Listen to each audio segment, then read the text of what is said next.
358 Courageous and impatient love.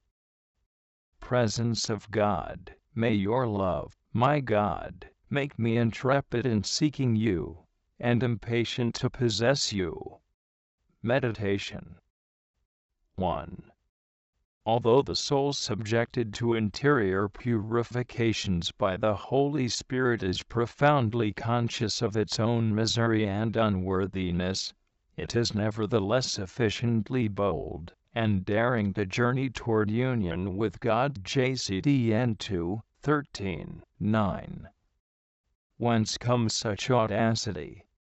From the love which is ever growing within it. Indeed, the property of love is to desire to be united, joint, and made equal, and like to the object of its love. Therefore, the more love increases in the soul, the greater is the longing for union with God.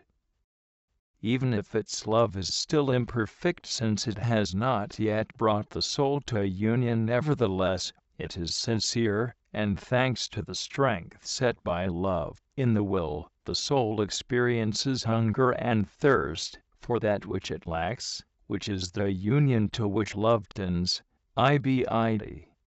Besides, how could the soul which has grasped something of the infinite beauty and immense love of God not aspire to unite itself to Him? That same divine light which reveals to it the abyss of its own nothingness, and that of creatures, enlightens it, by contrast, as to the infinite transcendence of God, so that the soul remains seized and captivated, while God Himself, in the measure that He purifies it, draws it to Himself, by infusing new love in it. Humbled by the knowledge of its own unworthiness, but emboldened by the love which is growing within, and by the invitation which God Himself addresses to it, drawing it secretly to Himself, the soul dares to aspire to this supreme good which is divine union. It is humble in its audacious desire, because it knows that it does not merit such a gift, but it is also daring, because it feels that God Himself wills to give this union, and because its hunger and thirst for God are so great that it cannot live apart from Him.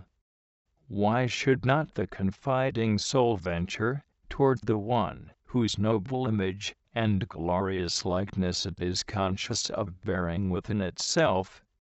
Exclaims St. Bernard.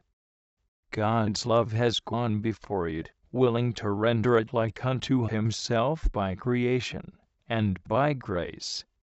This divine resemblance, natural and supernatural, best expresses the desire of God to unite the soul to Himself, and, at the same time, constitutes the basis of such union. God, who has established this basis, certainly wills to bring His work to completion, and to do it He only waits for the soul to concur with His action, letting itself be purified, despoiled of self, and clothed completely with divine life. 2. The soul, famished and athirst for God, seeks Him without respite, for, being in darkness, it feels itself to be without Him, and to be dying of love for Him. JCDN 2:13-8. Love makes the soul impatient to find the Lord, and it seeks Him with great solicitude, like Magdalene, who, after the death of Jesus, gave herself no peace, but, rising early, ran to the sepulchre, and finding the sacred body no longer there, went in search of it, questioning all whom she met. I will rise and go about the city, says the spouse in the canticle, in the streets, and in the broad ways I will seek Him, whom my soul loveth. 3:2. This is the attitude of the soul, who does not turn back, or resign itself to being vanquished. Indeed, it desires at any cost to find this God, whom it loves more than its very self. In this state, says St. John, of the cross, the soul now walks so anxiously that it seeks the Beloved in all things. In whatsoever it thinks at once of the Beloved. Of whatsoever it speaks, in whatsoever matters present themselves, it is speaking and communing at once with the Beloved. When it eats, when it sleeps, when it watches, when it does aught soever, all its care is about the Beloved. DNI 19:2. Oh, if you, too, were so solicitous in seeking your God! From all eternity His love has gone before you, created to His image and likeness. You, also, have been clothed with divine life, and God has invited you to divine union. Why then, do you go about the world, not in quest of God, but of yourself, anxious, not for His love, but for the love of creatures? Is there not, perhaps, more anxiety and solicitude in you for the wretched things of earth, and for the things of heaven, and for God? Oh, how much need you still have of detachment, of renunciation and purification! Do not resist the divine invitations. Open your heart wide to the purifying action of the Holy Spirit. He alone can finally disengage you from all earthly cares and solicitude. If you are attentive and faithful to the inspirations of the divine Paraclete, He will send you new, more subtle and delicate ones which will incline you ever more and more to leave the vanities of earth, to seek and love God alone. Colloquy. O Lord, my life and my strength, one of the greatest of the divine mercies which you have bestowed upon me is that of deigning to invite a creature so sinful and ungrateful as I am to love your majesty. In your presence the heavenly seraphim veil their faces, dazzled by the splendor of the divinity and the fire of your love. I am honored by such liberality, and at the same time impelled to love you in return for your love, and for the desire which you have to unite me to your heart, that sweet refuge, to which I long to fly that I may find repose therein.